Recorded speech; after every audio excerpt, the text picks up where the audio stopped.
Hey, what's up, folks? Welcome back to On Texas Football. Welcome back to our Friday live stream. I'm lifetime Longhorn Rod Babers. Pleased to be joined by the estimable Jerry Hamilton. Lots to get into on the show. There is a big meeting happening right now between a lot of the decision makers in college sports.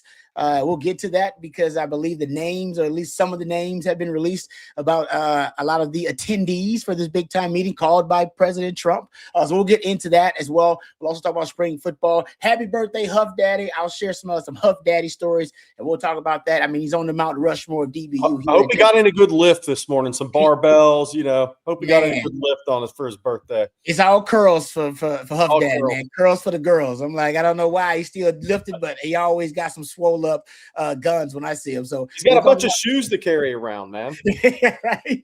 No doubt. So we'll talk about Huff Daddy a little bit. We'll also get into spring football, of course, spring football news, notes, and nuggets, because we are really close, days away from the start of spring football. It is a beautiful thing. So we'll get into that. Supposed to be some media windows actually coming up next week too. Hopefully the weather cooperates. Oh, that's the thing. Yeah, then we'll get our eyes on the Longhorns at spring football practice. That'll be pretty cool as well. But of course, guys know how it works. The live stream, it all belongs to you. Whatever you guys want to talk about, throw it out there. Questions, comments. We'll try to address as many of them as we can. Super chats, jump to the front of the line. You can interrupt the show at any time. You want to talk about recruiting. We can get into some transfer portal conversation about obviously the new additions and their first time putting on pads with their new team. We can talk about that a little bit coming up on the show as well. Also, there's other sports that'll be in action on the 40 acres.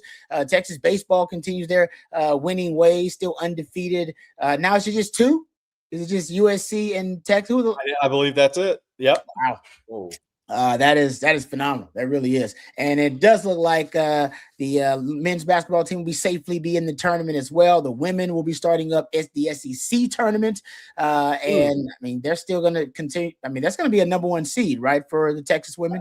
I think obviously Texas has to win today. They can't really open that door. Okay. But I think the other big thing is if they win and Vanderbilt wins, they play in the semis, and that turns into a potential seeding game. I think Texas needs to make it to the SEC championship game to ensure they're one seed. I'm not sure how much the conference tournaments truly matter, but when you get down to it, you're talking if the chalk moves on. And by the way, Oklahoma is getting smacked by LSU right now. I think it's a 30-point game. So, Kim Mulkey in her feathery jackets and outfits and whoop it up. But I think if the chalk wins out and gets to the semis, you're talking LSU and South Carolina and Texas and Vanderbilt. Those are all 1 or 2 seed teams, more than likely. Yeah. So I do think you get winning that 2 games here in this tournament, getting to the championship game, I think it ensures the Texas women end up a number 1 seed. I do think it's important to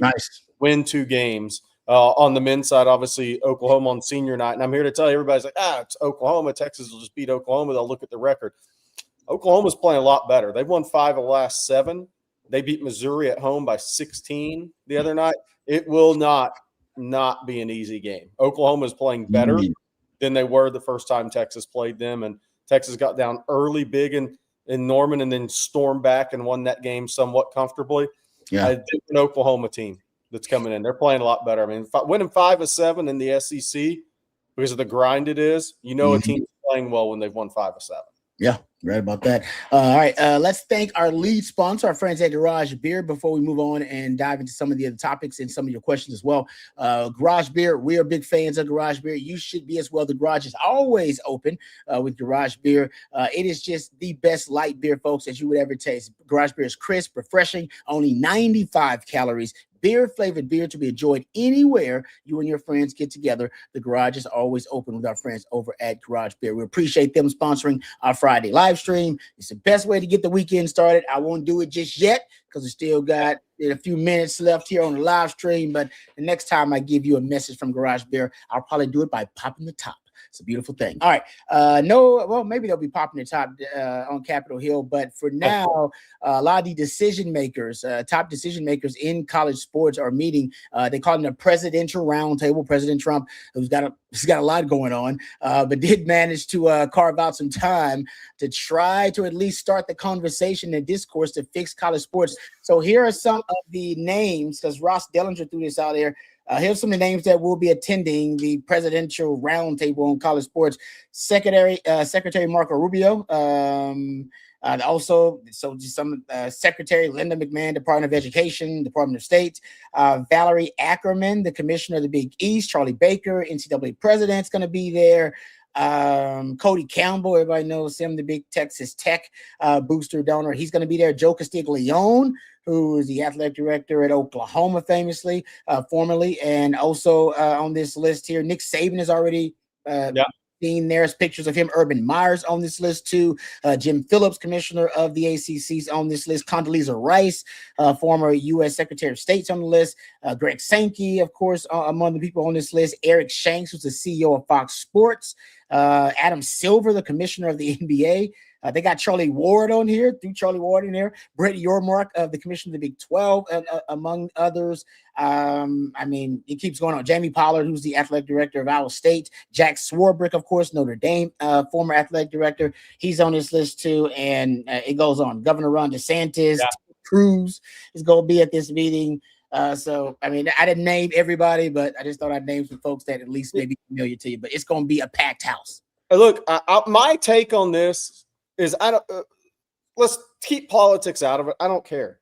I love that this is happening. And I said it this morning, something has to give. I mean, something has to give here. I just get the conversation started. And now I think a lot of this is going to lead to, I think a lot of these discussions today are going to be leading down the path of two things.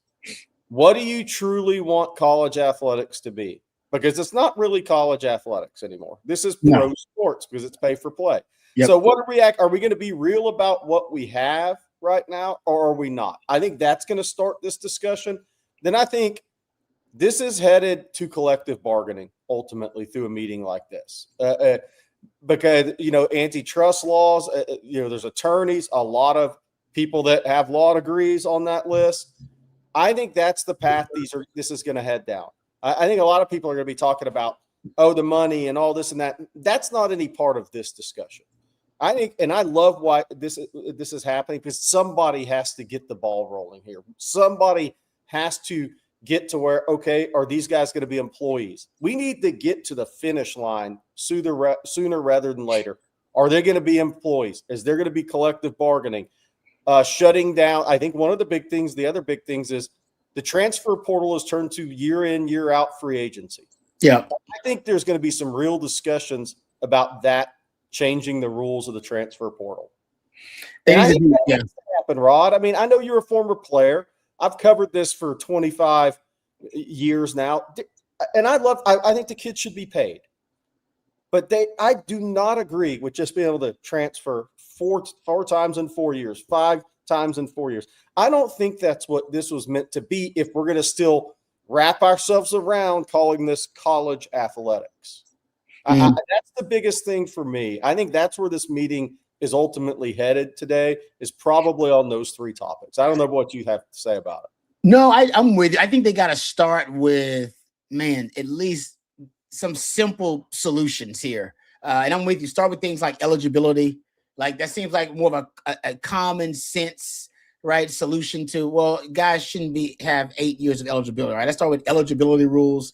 Let's start with some of the transfer portal rules. I'm with you. I don't think it's not sustainable to have guys reach free agency every year. That is the toughest roster construction in all of sports. Yes. No doubt about it, to have to reconstruct a football roster every year and have no idea who you're retaining year after year. I think they got to do something about that too. So I think ultimately, no matter what we talk about, like you said, collective bargaining is probably the only true solution to all of these issues, is that you would have to collectively bargain a lot of these approaches. And if that's going to be the case, you're definitely going to need representation of the player side. And I think some people even in the chat have talked about this. Yeah. who here is representing the players at this meeting? Not much. You did say that was an agent there, Jeff. Sorry, Jerry. I believe that there was an agent on that list. So that's about the only one. I don't know how much representation the players or student athletes are going to have here, and that's half of this, discourse and conversation has got to be between whoever decides that they're the entity that's running college football or in charge of college football, the authority, because that's obviously no longer the NCAA, and then whoever's representing the players. And I don't even know who we're not even far along in the discussion where we know who the authorities are that are running major college football right now. Right. We don't. Yeah. It ain't the NCAA, then who is it? Yeah. We got to get there. Let's get there first and then try to get representation on either side and then on the road to resolution of some of these issues. Somebody asked, is the NCAA going to be there? Charles Baker is supposed to be there today. I'll say another big part of, I think, what's going to come out of this meeting, and I don't think anything's to be done immediately, right? But these things take time. But look, there's no way that people that really love college, air quotes for the podcast, athletics, think a Charles Bediako should be able to come back and play. No, that's insane. No. But see, that's where there has to be a distinguishing event here. Yeah. What is this? Because right now, this is pro sports to me. It's pro sports. So I have a hard time, and I happen to know an NBA agent just by luck. And he has a couple of clients that are some of the high-end European guys that are playing college basketball right now. And, he's like, hey, look, we're operating within the rules right now. I mean, I think there is going to be a big push there. Like Adam Silver, no matter what anybody thinks of Adam Silver, he's got to protect his sport some too in this. I want all these people to have opinions and get together and talk about this, because there's no way, guys, that are, if you're drafted into a pro sport, you should be able to come back to college if we're going to call this college athletics. If we're going to live under the umbrella of college athletics, then there's going to have to be some major changes. Because, Rod, I've joked about this before. It's coming in football, too. Somebody's going to do it. Look, there's a pro women's player that signed with South Carolina at midterm and started playing in women's basketball. So we've gone from men's basketball to women's basketball. Washington State signed a tight end prospect that's been playing pro basketball overseas. So it's coming to football, too. It's not going to start with football players from the Canadian League who have a year left, or a player that comes out of Texas has one more year of eligibility and is on a practice squad and it's like, he can come back to college. You can fight it. Eventually it's all going to happen. So I think that's another major thing that's going to come out of this is, look, what are we going to be here? Because right now there is, to me, nothing that can stop a top European basketball prospect that's playing pro ball to come into college and play. And look, the top guard overseas right now that's expected to come to college next year, he already has a $3.7 million offer on the table from an ACC power. So why would you stay overseas? You're not. Why would you not come develop when you're in college basketball before you jump into the draft? Because you aren't making that in year one. So it's like we have to decide what we want to be. I mean, I think that's the big thing for me. And hopefully this gets the ball rolling. Somebody's got to get the ball rolling, because right now the future doesn't look bright where we're going, other than cheering for the jersey and the emblem on the helmet. Well, that's the crazy thing is ratings have never been better. That's right. The popularity of the sport has never been better. People are more interested in the sport because of some of the drama surrounding it, with the transfer portal being so volatile every year. And of course, you have the Indiana story, which is one of the greatest Cinderella stories in the history of sports.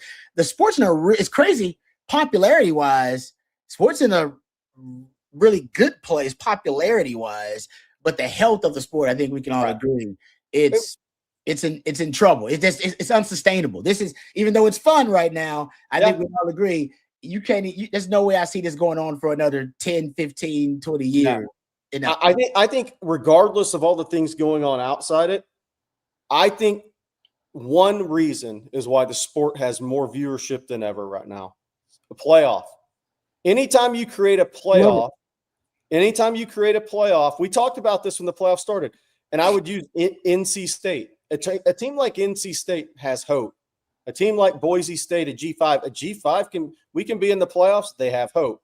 A fan base has hope. Yeah. So what's your SMU first year in the ACC in the playoff? They hadn't had no hope before. Yeah. I mean, so we've created reasons for fan bases to remain engaged with their team all the way through the finish line that are having really good seasons, which before it was some minor bowl game, some mid bowl game. And half the fans are like, hey, we're going to time to move on to basketball. But anytime you have a playoff, a true playoff, that creates people wanting to cheer for the underdog, Indiana, even Boise. Oh, can James Madison keep it close against Oregon? It creates interest and it creates intrigue, because what we didn't have before a college football playoff was an underdog that had a chance to actually go do anything in a playoff. Yeah. And we put all these things into play for hundreds of fan bases in college football to have peak interest. And I think that's the number one reason the sport is more popular than ever, because every fan base feels like, hey, it could be our year. We could have a chance. And if our team's 8-3, you're starting to look at all the scenarios. Can you get in at 9-3? What do we have to do if we win? If we get to 10-3, it's like all these things, and win a conference championship. All these things are really in play for everyone now. And before it was in play for what, Rod? 12 teams? I mean, that was the feeling, right? 12, 14 teams a year. Yep. No, it does. And it feels like with the transfer portal, now that you can reinvent your team. If you had a bad team, you can reinvent it in one offseason. And that also cultivates more hope among the fan base. Hey, we could be really good this year. So I'm with you. I think now you take up more of the sports calendar, college football wise, because of the college football playoff. And now in that postseason, because of the transfer portal, and now there being just one transfer portal window, there's an NBA-ification of college football now, where that free agent, that NBA free agency offseason, which is basically a season in itself, to help drum up more and more interest in the sport in the offseason. That's essentially what you have now in college football. That transfer portal, that one window, it saturates the market, man. It just saturates the sports media landscape with nothing but college football conversation. We never had that before. Nobody was ever talking about college football. We were talking about recruiting a little bit, but now transfer portal, I think it makes it more the immediacy and urgency of it. This guy's gonna help you right now. Win today. Yeah, and it helps you be more invested. So it's working, but I'm with you. They got to find some way to rein it in, and hopefully that's what they're talking about at this presidential roundtable.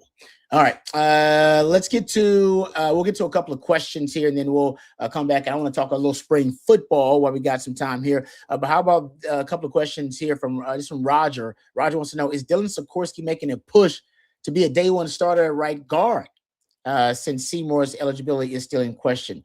Because Seymour's not gonna be. He's not gonna be with the team during the spring. No. He's finishing classes at Western Kentucky. Waiting on his obviously eligibility. That decision to come down. Obviously, there's confidence on the Texas side, on the Seymour Circle side, but until it actually happens, I'm not going to get way ahead of myself. There's confidence there, but there's been confidence before. So he will not be with the team. He is finishing final classes at Western Kentucky. Yep. And Dylan Sikorsky, I mean, it's a great opportunity. I think right now in the non-padded phase of what we're doing, I think Jaden Chapman's getting some first team reps at left guard right now from what we hear. And Sikorsky's second team left guard. Brandon Baker is taking the number one right guard snap. Siani first team right tackle. By the way, Jordan Coleman's first up at left tackle with Trevor Gooseby being out. And I continue to hear from multiple people, Jordan Coleman has a bright future. We'll see what position that's at. But I think where they start Monday, it seems like, air quotes podcast, seems like Jaden Chapman can run out there first with the left guards and Sikorsky could be second. Okay. Yeah. But we'll see. That can always change, right? And here's the thing with offensive line. None of this matters till the pads come on. To me, I mean, none of this really matters. I mean, who's going to be physical? Who's going to line up against Ian Jaffard? Who's going to line up against Alex January and Murad Watson? I mean, those, like right now they're learning. A Melvin Siani and a Sikorsky are learning the calls. They're learning how the footwork difference from scheme to scheme, the scheme they're in now, right? I've heard that can be a climb for some guys, right? Siani is That's something that a process he's going through right now, is learning everything that he has to do from a right tackle perspective in this scheme for Sark and for Kyle Flood. So there's a learning curve even for guys that have played a lot of football when you go through a scheme change. So I think that's where these guys are at now. And after the first 2-3 practices of spring ball, then I think it starts getting real. Yeah, it's going to be there will be snaps, a lot of snaps available because, like you said, Brandon Baker is not going to be available for these guys. You don't have Lawrence Seymour, and hope all that works out. But there will be lots of snaps available this spring for these guys to separate themselves from the rest of the pack. All right, thank you, Roger. Hey, Rod, we have some news coming down. Oh, let's do it. Here we go. It's a win-dated prelim. This was just sent to our group chat. Dylan Mitchell, the sophomore at CE King, who had not run 100 to this point this year. He'd been running in the 60s. Rod just saw the time. He'd been running in the 60s. And he went up and ran against the pros in the 60 meters, Lyles and all those guys. He ran a 9.88 downwind prelim today. 9.88. Now, it probably is equivalent, Rod, of like a 10.05 with that. Yeah, because of the wind. But who cares? He's running 10.05 as a sophomore in his first meet in 100 all year. Wow. It's insane. And what's his size? He is 5'7" and 3/4, 5'8", and about 165. Okay, so he is small. If he grows 2 inches, he's definitely going to go pro track. If he grows a couple more, his brother grew 3 inches late in high school. If he does the same thing and talking to people close to him, they're like, yeah, this guy's definitely going to be pro. I mean, he's already on the Nike, way up the Nike radar. Yeah, he's talking about Olympic type stuff. We're talking about an Olympian. If he grows can get into those 9.8, 9.75, 9.7 flat ranges. As a teenager, So it's just the likelihood of him. He likes football, but the likelihood of him choosing football, if he continues to run times like this and grow. He ran 6.59 in the 60 last weekend in New York against guys who won medals in the Olympics. He finished 7th, but who cares? He's 10 years younger than some of those guys are. And aren't they already going to be throwing contracts at this guy, Nike and other companies? It's already real life starting to happen for this guy. Yeah, it's got to be a push already to try to get him on a professional track and field. So, man, I haven't looked at any of these other times to see if anybody of note was in here. I'm just going down this list real quick.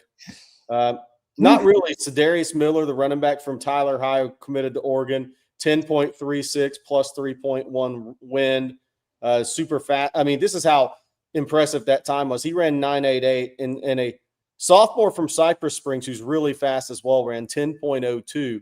They were both plus 5.8 downwind. So, I mean, those guys, those times aren't that fast. But, I mean, look, Justin Stewart, a senior at Arlington Heights, ran 10.11 and got flat dusted in that heat. That's crazy. Yeah, guys are running. I mean, guys at the bottom of this list are running 10.3 and getting dusted. I guess what I'm saying. That's a whole nother level, man. That's a whole nother universe when you talk about speed. That's so Dylan Mitchell, there you go. A little wind aided 9.88, just a smidgen. But come on, guys. Unless there's a hurricane or some tornado helping you, that's pretty damn legit. I mean, that's pretty legit. All right, good stuff there, Jerry. Nice little breaking news there. Okay, let's get back to it. Arrow Kid says, I mean, it can be professional and still be college. College doesn't mean amateur. It means academics are involved. I mean, you can have your own version of it. I mean, amateurism is dead. So we've killed amateurism. And by the way, it needed to die. At least the version and definition that the NCAA, the antiquated definition they had of it. But yeah, I mean, academics still should be a part. That's what's going to make it different, is that the guys are still academically driven or motivated, or at least that's a big part of it. I always thought they should have tied academics to the transfer portal. I always said it should have been a GPA thing. Yeah. They really cared about it. Just make it, you can transfer as much as you want, as long as you got this certain GPA, you can do what you want to do. And you'd have been surprised how much less turnover and how much less transfer portal traffic you'd have to deal with, but at least you would have had basically an academic motivation or an academic incentive for the guys to keep a whatever. Maybe it's a 3.0 GPA. You can transfer anytime you want to, but they don't care about academics. That's pretty clear. That is true. The NCAA never really cared about academics, and I don't know how much this council, this presidential roundtable, I don't know how much they're discussing academics either. I'm not gonna lie to you. I would love to know, get the notes and the transcript and find out how often they talk about academics in this group, because honestly, most of the discussion is how professionalized and how much money now has infiltrated the sport, and now you cannot ignore it. Like it's essentially it's driving the sport, and it's driving it in a direction I don't think anybody's really comfortable with. That's what they got to figure out. Yeah, they do. Thank you, Eric Hitz. Ryan here says that, Jerry, I like Arizona to win it all. Thoughts? You a Duke guy? Oh, you know, NCAA tournament men's right around the corner. If Arizona goes on to win it, they will go on to win the national championship with the least average amount of threes made per game in a few years. I think they're at 5.8, 5.9 right now. How does that compare to recent teams? Florida was over 9. UConn's 2 national title teams, I think, were between 8.5 and 9.2. I mean, that Arizona would be trying to do something that's not really prevalent in the modern day of pro or college basketball. If you're only making about 5.8, 5.9 threes per game and only shooting it at about 35, Arizona shoots the three at a lower percentage than Texas does. Now, some of that changes game to game. They're right there with each other. I think Texas is 35.5, 35.4. Arizona's been a smidge under that for most of the season. That would be a pretty big go get for Arizona. I think Duke is interesting. Duke has the most length. They can affect the game defensively more than any other team in the country. Here's the thing with them. They don't have I know people are, a lot of the talk right now because of Darius Acuff is pure point guard, true point guard talk, right? Well, Duke doesn't have one. Florida didn't have one either last year. Walter Clayton, anybody can play in the ball screen game and go average assists per game in the NBA like he's doing now. But that guy was a shooting guard that developed into a combo guard, then it developed into a team runner, which I kind of put those two the same. A team runner versus a combo guard, as a guy has more experience doing it, gets your team into the flow a little bit more. So UConn had a couple of combo guard team runners on their national. So the last 3 national champions haven't had pure point guards. That's where the game has changed a little bit. Now, if you have a great one, a Darius Acuff, who, by the way, of course he's going to miss the Missouri game tomorrow because he's had the bad ankle after going off against Texas. Of course he's missing the Missouri game. That's been reported by John Rothstein. But I think Duke would be a 4th straight team to win a national champion without having a pure point guard, born to be point guard. That would be interesting, too, where the game is changing. Michigan had a major injury at one of their key guard spots, not one of their top starting guards, but a key guy for them who had really come on this year. So how are injuries going to start affecting this late? We had the one year that Texas lost in the Elite Eight. For those that don't remember that year, that whole tournament was impacted majorly by injuries. UCLA had a great team that year and lost the Pac-12 Defensive Player of the Year a week before the NCAA tournament and lost their center, Adeem Bone, who's in the NBA, to injury right in the Pac-12 tournament, I believe it was. They were probably the favorite that year or one of the 2 or 3 favorites. They got smoked by injuries late in the year. So I think injuries can impact it as well. I'm here to tell you, though, if one of the most impressive feats, if Todd Golden ends up going back-to-back, is winning a national championship back-to-back in 2 totally different ways. Like UConn's team grew up more. They went to the portal for Cam Spencer, who's a really good guard in the NBA now, and a couple other guys. But they had the same kind of look, feel as a team back-to-back years. If Florida goes from Walter Clayton, Martin, and those guard-heavy dominant team with a younger Huff becoming really good, Chinaloo first year at Florida, who's the best defensive big in college basketball, and then Condon, if they go from that to, okay, it's our front court, and we don't shoot the 3 really well, and our guards aren't dominant, but he wins a title like that too, that would be one of the more impressive things I've seen in college basketball, is to win it back-to-back 2 different ways. It's good stuff. All right. Thanks for that question, Ryan. How about this one from Yes OU Sucks? Hey, Matt, you should call this show OTF University. We're getting a sports business masterclass from our in-house sports geniuses. How many credits do we get for watching every day? I don't know if I don't know if we're in-house sports geniuses. No. I will say that we've been paying attention to the fuster cluck that is major college sports for a while now. I think everybody's got clear ideas on some just common sense solutions, like stuff like the fact that the eligibility thing. If we can't reach an agreement on, hey, we don't think guys should be getting 8 years of eligibility in college, then we're lost, right? As a sport, period. If we can't start agreeing on, I think it's ridiculous that guys transfer every year, that you can transfer every year, and there's no type of continuity or stability. I think that should be a common sense solution that can be reached about the transfer portal. They're going to have to, at one point, get a nationalized NIL law that trumps, no pun intended, the state NIL laws, because they can't right now. There's no way to navigate, NIL legislation because every state's got a different set of NIL laws, whichever one is advantageous. Rod, one of the things to me, and look, I couldn't be further from an attorney brain. One of the interesting things to me is so when Trinidad Chambliss won the case where, okay, he's eligible to play for Ole Miss according to the judge in Mississippi. Mm-hmm. Could other states then go file an injunction that he can't play in their state? So like when Chambliss and Ole Miss play at Texas, could Texas go and say, hold on, we'll see about this. We're going to file an injunction.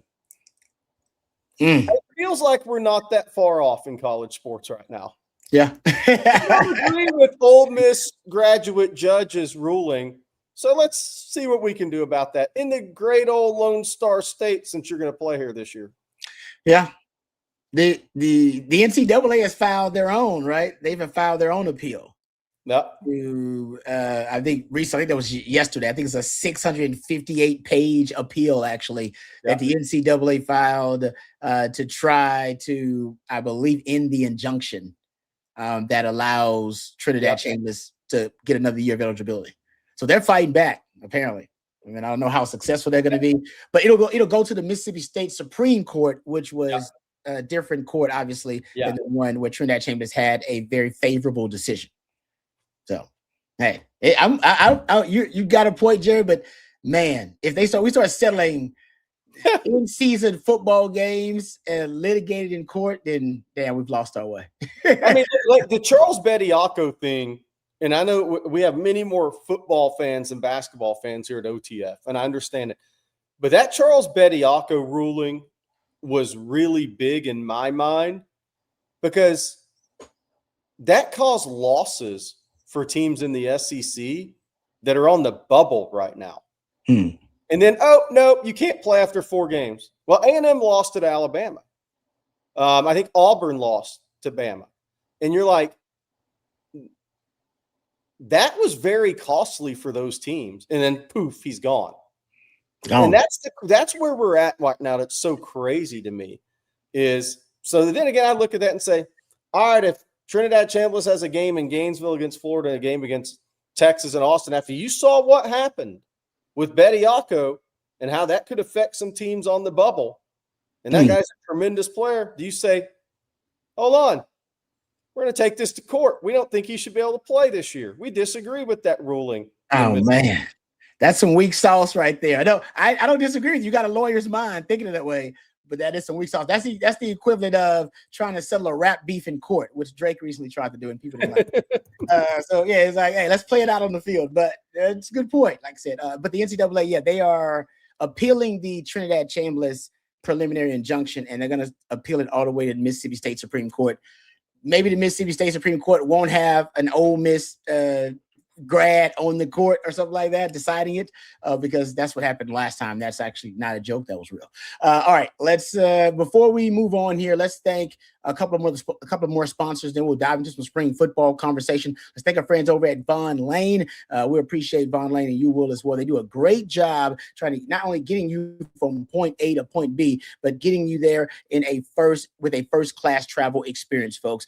Nobody does it better. They do a great job, like I said, of adding a lot of premier stops to their schedules. Now they're serving Austin and Houston and Dallas and San Antonio and Fort Worth and Plano, the Woodlands, Nashville, Memphis, Atlanta, Knoxville. So you're still flying those short routes in between major cities, or trying to get to conferences or meetings, driving yourself. Our friends over at Von Lane, they offer a first-class travel experience on the ground, and it is a much better option than driving yourself and dealing with traffic and road rage and flying those shorter routes and dealing with TSA lines and dealing with the airport chaos and flight delays. The Von Lane experience, folks, I've taken it myself several times. My wife has taken it. We've actually taken it as a team. OTF took the Von Lane to Power Our Texas tour with our Third and Longhorn friends, and it was amazing. And I would recommend it to anybody out there, whether you're traveling for business or traveling for personal reasons. And if you're traveling with a team, you can charter your own Von Lane, design the trip from pickup to drop off. They've actually upgraded the entire internet with Starlink internet across the entire fleet, so it's faster, even more reliable. So if you need to work on those trips on Von Lane, it is a great place to turn into your own personal workstation there. Go to vonlane.com. That's VONLANE.com. And if it's your first time riding, use the code OTF26 at checkout to receive $20 off your first trip with Von Lane. That's Von Lane, your private jet on wheels. Before we move on, Jerry, do us a favor and tell us also about our friends over at Hayes City Store. You want a great place to watch the Texas women play tonight, Texas OU tomorrow night if you're not going to the game in Austin. How about Hayes City Store? It's scratch-made Texas comfort food. They've got their famous truck stop enchiladas, award-winning chicken fried steak, homemade desserts, all of it absolutely delicious, all of it from scratch. There's also live music 6 nights a week with 50 beer taps, ice-cold long necks, and tasty margaritas. There are 13 TVs alone in their ice house, which is perfect for game days. And they even have brunch served from 10 a.m. to 3 p.m. every Sunday. Hayes City Store is dog-friendly, and they have a tree net for those kiddos. Join the folks at Hayes City Store and bring your whole crew. For more information, check out the website at hayescitystoretx.com. Hayes City Store, it is definitely uniquely Texas. Thank you, Jerry, and thank you to our friends over at Hayes City Store. Okay, before we get into some spring football conversation, did you see the story? Brian Kelly, apparently from Sirius XM, he joined, I think it's Dusty Dvorak and Danny Cannell on their show.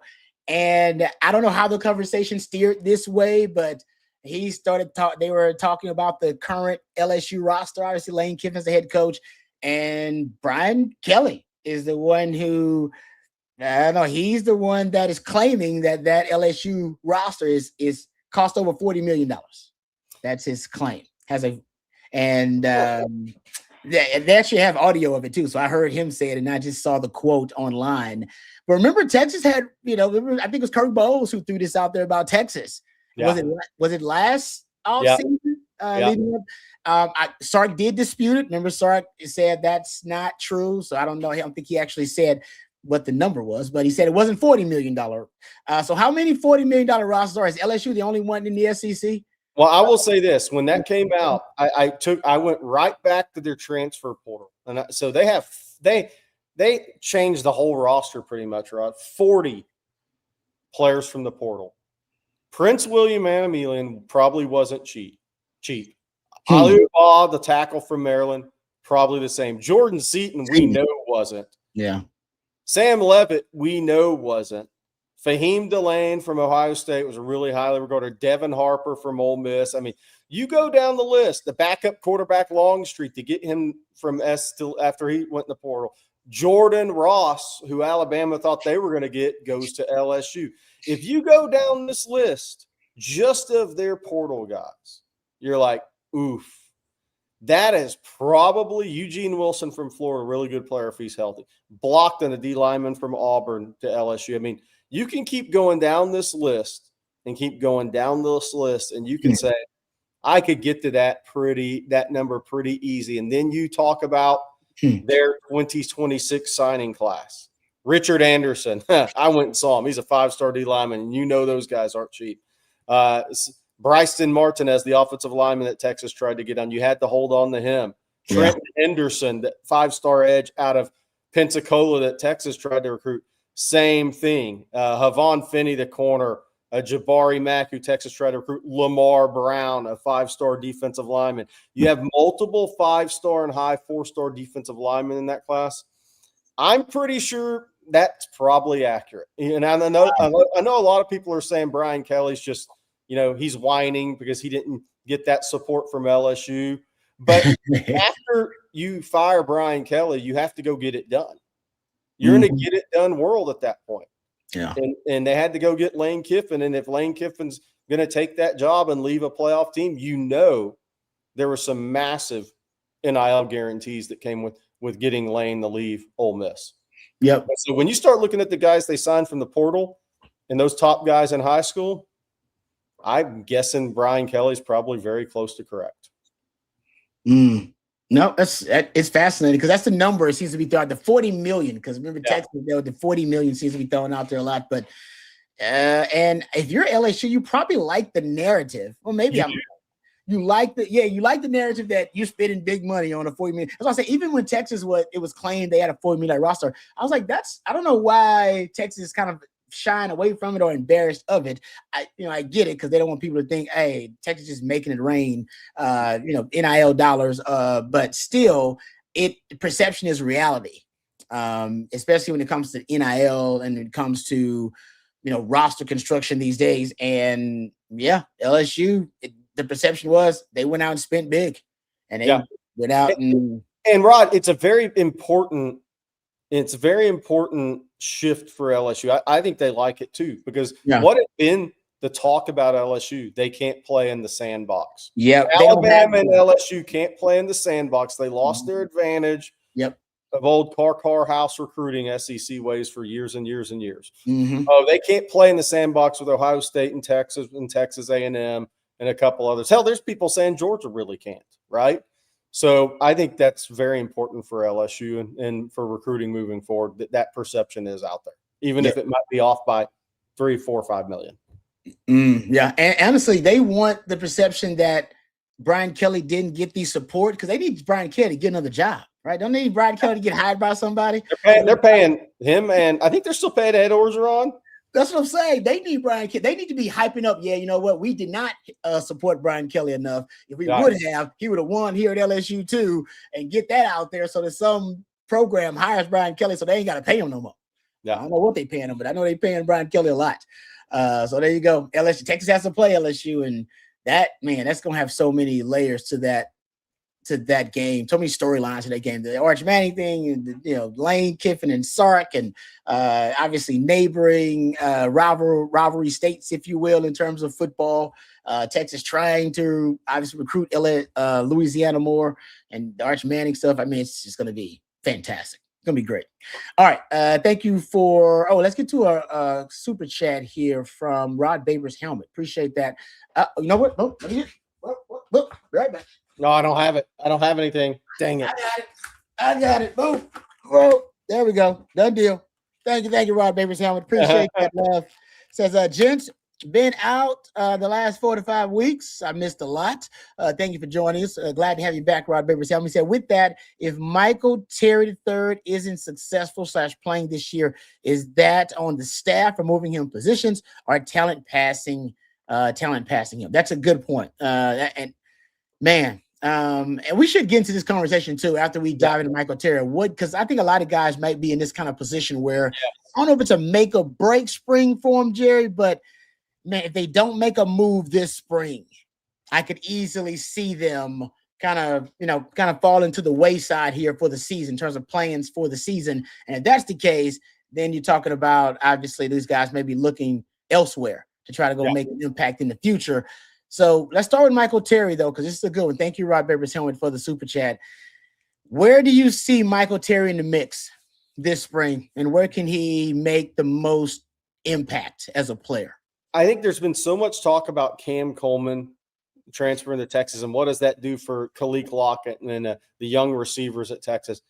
I think this is the position because they got Smothers and Brown, and you have Derek Cooper coming in, who's doing very well, that there is more pressure on James Simon and Michael Terry to hit this spring than any other position for the young kids to hit this. I think this position is it, because not only you bring in two all conference level running backs from a Big 12 and from an ACC, but you brought in a 5-star running back. Yep. Is on top of it. So you want to talk about serious competition coming in for any guys remaining at Texas at a position, it's running back. And so the first thing they have to do, and we're going to know a lot coming out of spring, James Simon and Michael Terry have to hold off Derek Cooper, because Smothers and Brown are who they are.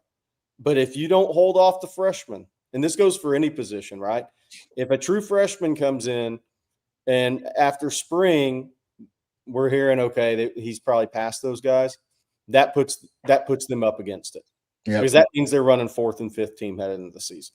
And you need 2 injuries to get playing time, real playing time at that point. Yep. And this position, it's not for the faint of heart for a player right now if you're James Simon. And look, I think Simon's a really good back.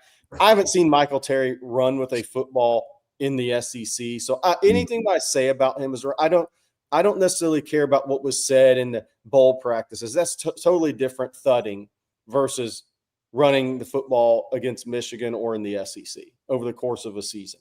So I'm wait and see mode on Michael Terry. My hope for Michael Terry is he settles in the one position and develops there all of next year. Settle in the one position and develop. And if you can win the fight to get on the field, then you win the fight. If you can't, you're either patient or you're going to hit the transfer portal. But I think this is the toughest position for the guys that are returning from last year, because you got 3 real dudes that you're competing with. And there's only, Rod, what percentage of the time does Sark have one running back on the field? 87, 88? Yeah. So this is not the position for the faint of heart. You're watching everybody else if you're not in that top 3. Yeah, that's a good point. Like I said, I don't know where he is developmentally as a running back. We know what kind of weapon he could be on offense. And I do think that it's just going to be tough for him to crack that running back rotation. Period. Even if he ends up winning the 3rd running back spot, that would be a huge success for him if that is the case. And right now, I don't necessarily see that being the case. I think Michael Terry's going to have to get on the field. And I've said this before, kind of how a Ryan Niblett saw it. A Savion Red is another one of those guys. A Keelan Robinson is another one of those guys where, and it was still jam-packed at positions. Those guys were trying to see the field, but they brought an element, a dimension, all right, to the offense that Sark felt like he had to try to showcase in some way. And sometimes it's because those guys really earn their way on special teams. We've seen that. Ryan Niblett, I think, was the most recent example, right? Sark was like, this guy's so great on special teams. I think he deserves some snaps, deserves his own package, his own boutique package. And he did that. He did that for Keelan Robinson when he had Bijan and Rojo. He's like, I like Keelan Robinson. He brings a dynamic we don't have. I'm going to find 4-5 snaps for him in the offense a game. And he got to that point. And I think Savion Red was the wildcat guy for a little while, short yardage. So there is a role, I think, for Michael Terry, but I feel like it's going to be a specialized role. Yeah. And that'll be up to him to earn the trust of the coaches. You can do that on special teams. And obviously with the way that you carry yourself as a teammate, I think Sark talked a lot about that with guys like Ryan Niblett. And I also think, for him, he's got, like you said, be patient. Because if he don't get on the field at running back and doesn't get into that boutique specialized role I'm talking about, I don't know if moving him to wide receiver is going to there's not many reps there this year. Yeah, I just don't see it. I think he's going to have to carve out a role, and I think a boutique role is what I see. And that's kind of, they brought him in as a guy that can play all these different positions. He's played wide receiver, moved to running back. The coaches, I think, see something in him, but yeah, you do have to master one position. First, not master it, but at least earn the trust of the coaches at a position. I'm not sure he's done that just yet. And the other thing for all these guys that's competing for maybe a number 3, like at running back, I think the competition is for who's going to be number 3. You know, not everybody's going to stay healthy the whole year, but here's the big change for me You don't have 3 straight weeks of Sam Houston State, UTEP, and San Jose State on the schedule. No, not You this have year. better G5s. UTSA took A&M the middle of third quarter last year before that one started to get away from them. They had 2 key D-line injuries. Then they couldn't stop A&M after that. Texas State is better than those 3 teams from last year. And you have Ohio State, and because you went to 9-game SEC schedule, there's no Sam Houston State on this schedule anymore. Mm-hmm. It's going to be more difficult for Sark to get those guys on the field this year. That's true. If you're not top 3 at running back, you're going to need injury help more than likely. Yeah.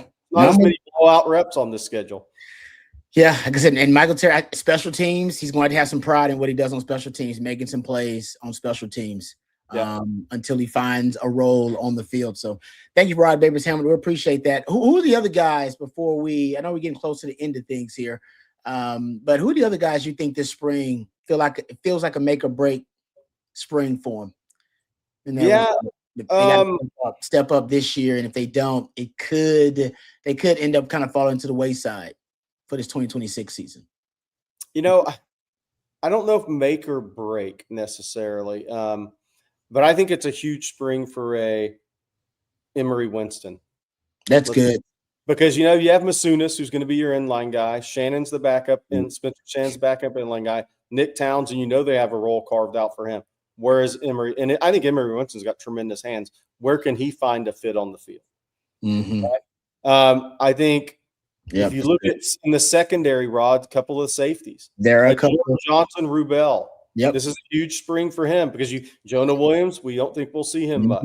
Xavier Filsami probably won't take part in spring after the shoulder surgery. That's good. It's a huge spring for Wardell Mack. Wardell Mack's another one. Jordan Johnson Rubel. Mm-hmm. I think it's really big for those guys. I don't want to throw one out early, but Smith Orogbo, I think, needs to show Will Muschamp some things this spring. He had the knee injury last year. He was still limited, but you look at this team and Colin Simmons, right? And, Brad Spence, I think, will play a little of both, but you have an opportunity to become one of those pass rushers. Yeah.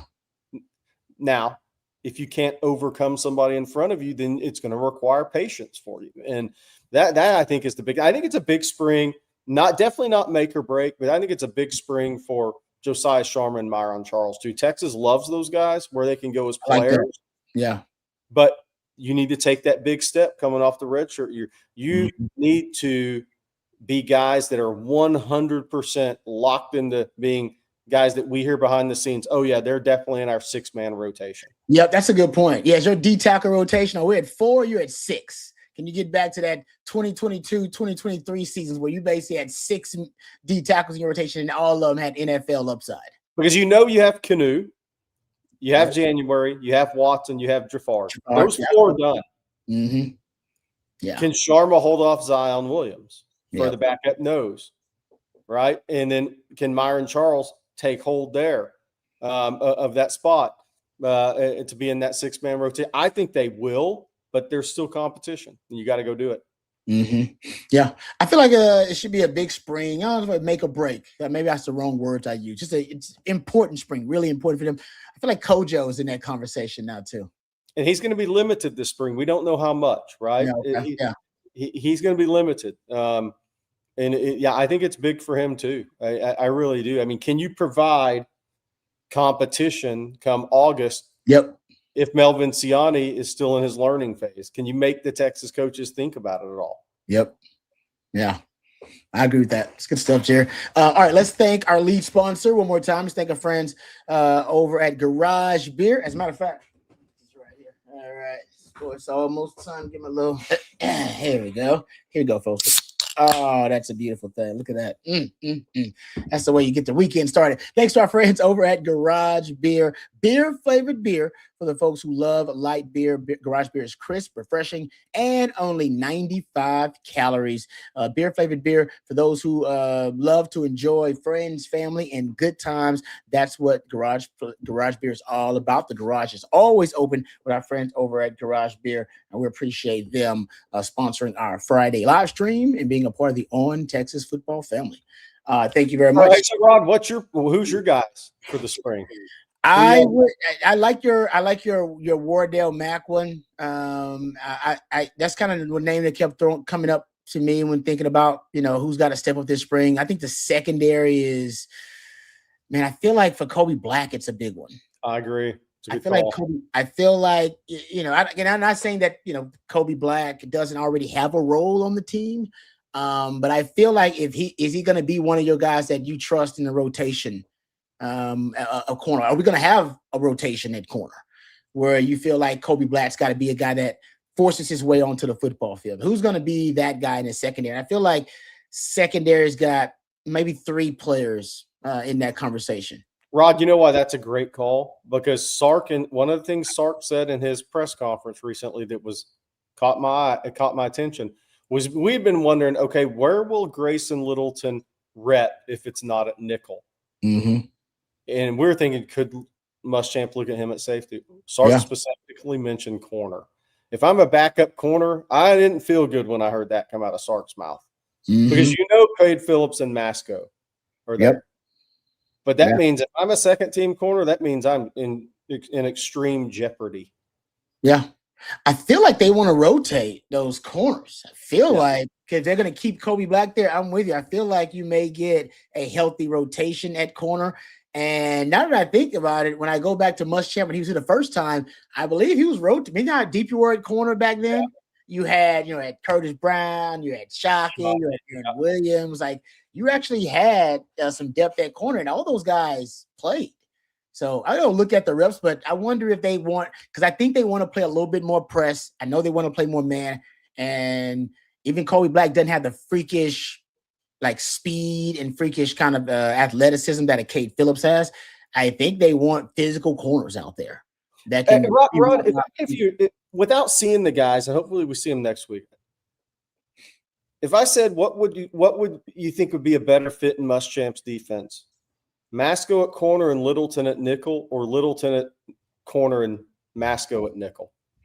Because Muschamp likes bigger nickels in run support in the SEC. That's a known thing from his Georgia days, him and Kirby. Mm-hmm. That's going to carry over. I'd probably say Masco just because I think Masco might be a little thicker. Yeah. But Grayson Littleton actually was a pretty good tackler. Right. He just doesn't have the frame. He has very slight frame. I think Masco's built a little more closer to the type of nickel that Muschamp has had during his time in the SEC. I think I went and looked at the nickels, and they average about 5'11", 200. Yeah, he likes a bigger guy. So Grayson Littleton's 175, 180 pounds. Yes. So I do wonder if he'll experiment. Just, sometimes Jelani McDonald and his versatility, that I have some packages where I'm basically going to drop Grayson Littleton back as my safety, and I'm going to bring Jelani McDonald down to linebacker depth, and he'll just essentially be my big nickel, but I won't have to go to a specific package. I could just drop Grayson Littleton back into a safety position. Great. So you know what I mean? Because I think that's what I would do if I am Muschamp. Jelani is his type of nickel. He is 100%. Yeah, Jelani's just not like he's not a coverage specialist. Right. He's not a liability in coverage. But you can't attack him if you put, like, say I put my best wide receiver in the slot, ends up on Jelani McDonald. I think you'd have the advantage. Right. If you play in LSU and Lane Kiffin, there's a play caller, and he sees, Jelani McDonald's nickel. Oh, we're going to go after him in coverage. Yes. And see what he's got. Exactly. I'm going to put my little Winston Watkins speedster in the slot and see what you can do with him.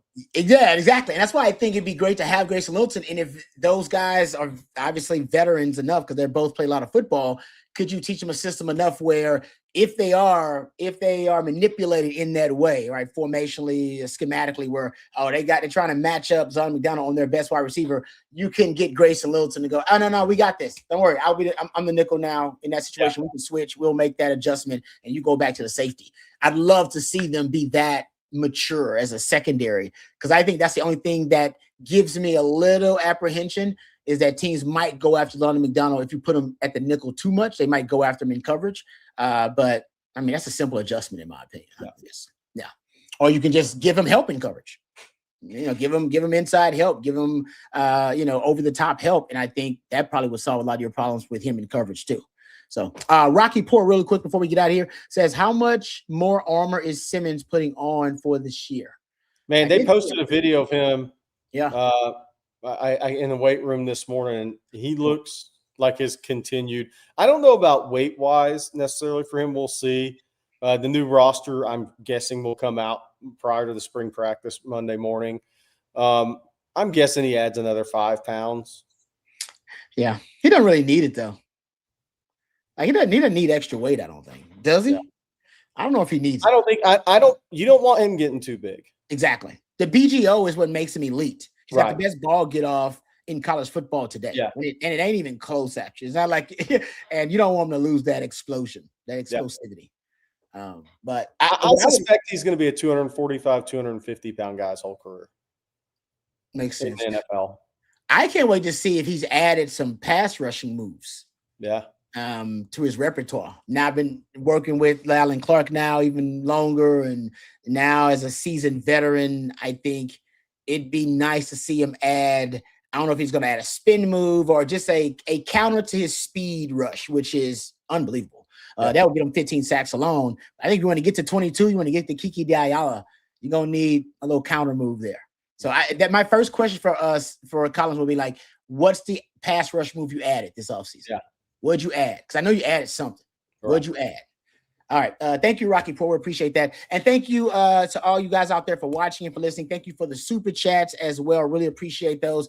Thank you to Matthew behind the scenes. He's the real MVP. Nobody does it better. Thank you, Jerry. Great stuff as always. If we missed any of your questions, we apologize about that. We'll be back with another live stream. It'll be coming up Sunday for your next live stream, Sunday night. I'll be on there with my man, Jerry Hamilton. So that'll be fun too. For Jerry and for Matthew, I'm Lifetime Longhorn Rod Berries. Until next time, hook 'em horns.